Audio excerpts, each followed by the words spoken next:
আসসালামু আলাইকুম। সবার আগে বাছাই করা 10টি আন্তর্জাতিক খবর জানিয়ে দেব। প্রথমেই থাকছে শিরোনাম। তবে তার আগে অনুরোধ থাকবে ভিডিওটিতে একটি লাইক দিবেন।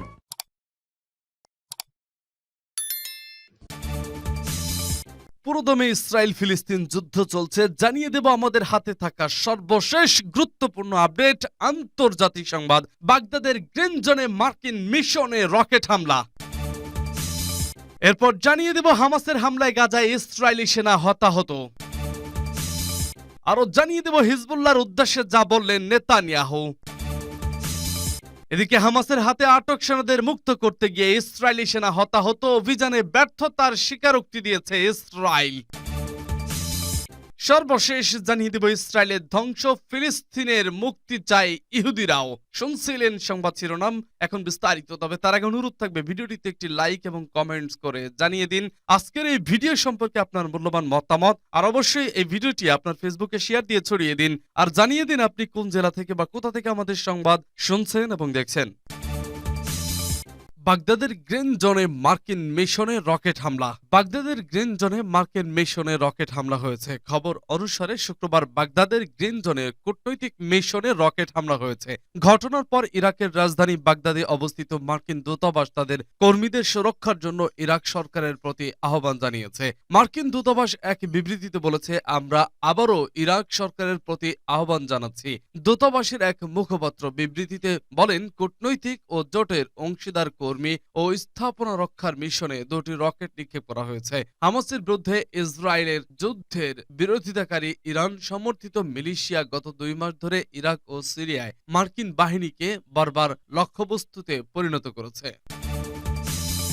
হামাসের হামলায় গাজায় ইসরায়েলি সেনা হতাহত।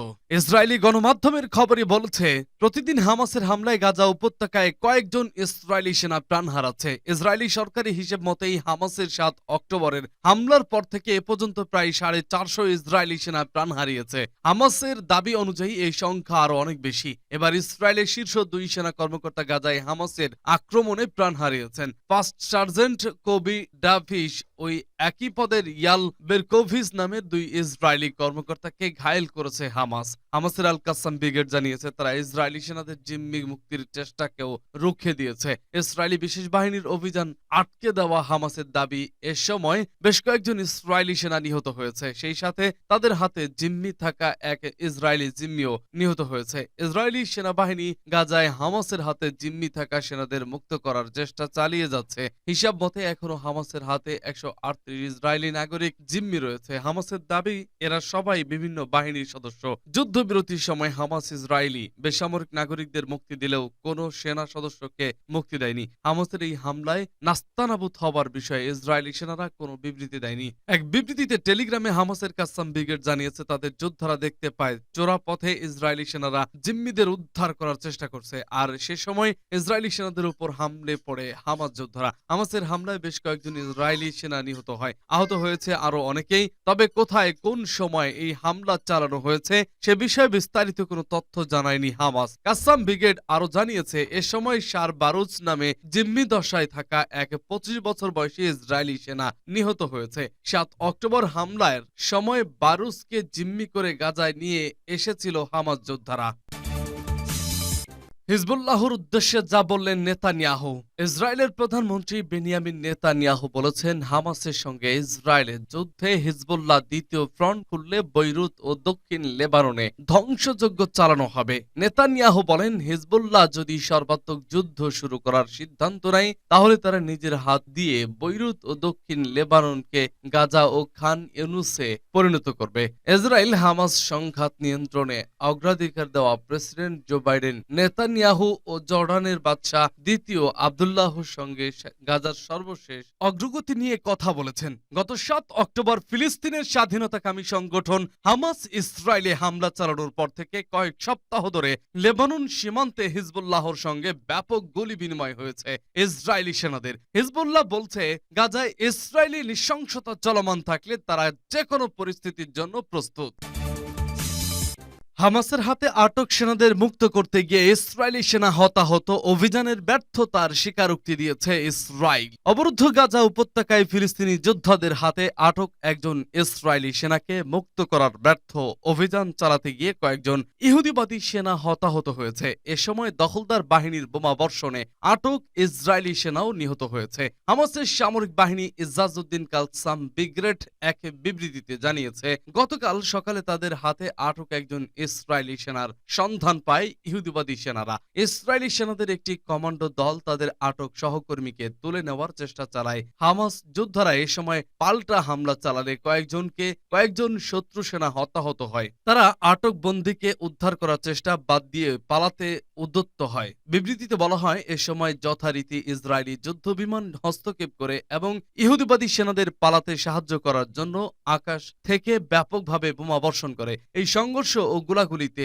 সার বারুস নামক 25 বছর বয়সী ওই ইসরায়েলি বন্দী সেনা নিহত হয়। ইহুদিবাদী সেনাদের বিমান হামলায় নিহত পণবন্দী ইসরায়েলি সেনার ভিডিও প্রকাশ করেছে হামাস। আগে ধারণ করা ভিডিওতে বারুসকে বলতে শোনা যায়, আমার নাম সার বারুস, কিব্বুস বেরি এলাকায় আমার বাড়ি। আমি 7 অক্টোবর আটক হয়েছি এবং 40 দিন ধরে আটক রয়েছি। আমি আমার বাড়ি ফিরে যেতে চাই, কিন্তু ইহুদিবাদী সেনাদের হামলার কারণে সে আর জীবিত অবস্থায় বাড়ি ফিরে যেতে পারল না। তেল আভিভকে এখন ফিলিস্তিনি বন্দীদের মুক্তির বিনিময়ে এ সেনার লাশ ফেরত নিতে হবে। এরপর ভিডিওতে ওই ইসরায়েলি সেনার রক্তমাখা পোশাক ও অন্যান্য সামগ্রী এবং সবশেষে তার লাশ দেখানো হয়। ওদিকে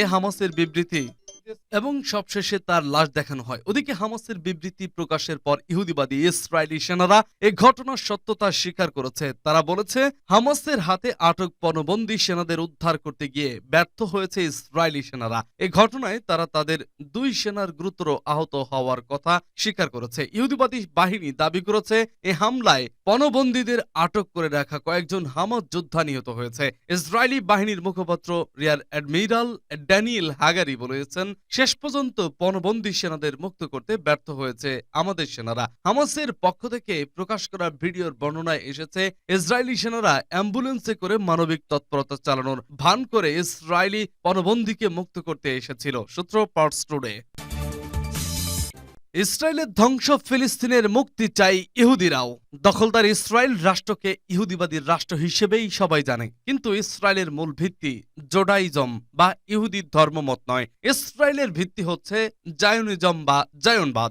জায়নিস্টরা মনে করে ইহুদিদের একটি আলাদা রাষ্ট্র থাকবে, যে রাষ্ট্রে বসবাস করার অধিকার থাকবে বিশ্বের সকল প্রান্তের ইহুদিদের। কিন্তু ইহুদি ধর্মভিত্তিক রাষ্ট্র হোক, সেটা সকল ইহুদি চান না। বিশেষ করে অর্থোডক্স জিউসরা মনে করেন, যতদিন না মেসিয়া অর্থাৎ ঈসা থেকে সরে গেছেন বলে মনে করেন এই অর্থোডক্স ইহুদিরা, যারা হারিদি জিউস হিসেবে পরিচিত। 19বিংশ শতাব্দীর শেষ দশকে যখন রাজনৈতিকভাবে জায়নিজম প্রতিষ্ঠিত হয়, তখন থেকেই এর বিরুদ্ধে সোচ্চার হন হারিদি জিউসদের রাবিরা। তারা মনে করেন সেকুলার জায়নিস্টদের কারণে ইহুদিরা ধর্মচ্যুত হয়ে পড়বেন। সে কারণে গত শতাব্দীর 30-এর দশকে অর্থোডক্স জিউসদের রাবিরা ইউরোপে অবস্থানরত হারিদি জিউসদের ইসরায়েল রাষ্ট্র গঠনের উদ্দেশ্যে ফিলিস্তিনে যেতে নিষেধ করেন। জায়নিজম বিরোধী বেশ কয়েকটি জিউস গ্রুপ রয়েছে। এরই মধ্যে সবচেয়ে কট্টরপন্থী নাটুরেই কার্টা 1938 সালে অর্থোডক্স জিউসরা এই সংগঠন গঠন করে। 1948 সালে ইসরায়েল প্রতিষ্ঠার পর থেকেই তারা এর বিরোধিতা করে আসছে।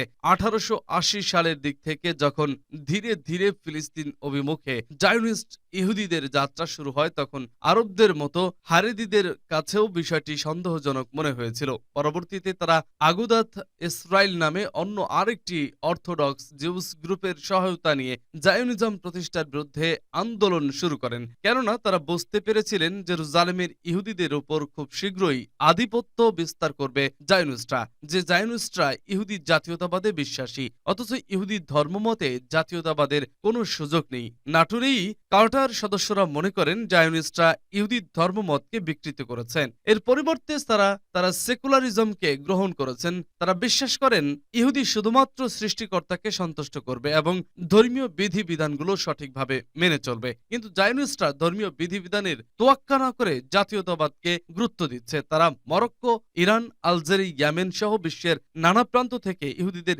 ইসরায়েলে নিয়ে আসছে এবং তাদের ধার্মিক থেকে অধার্মিক করে তুলছেন।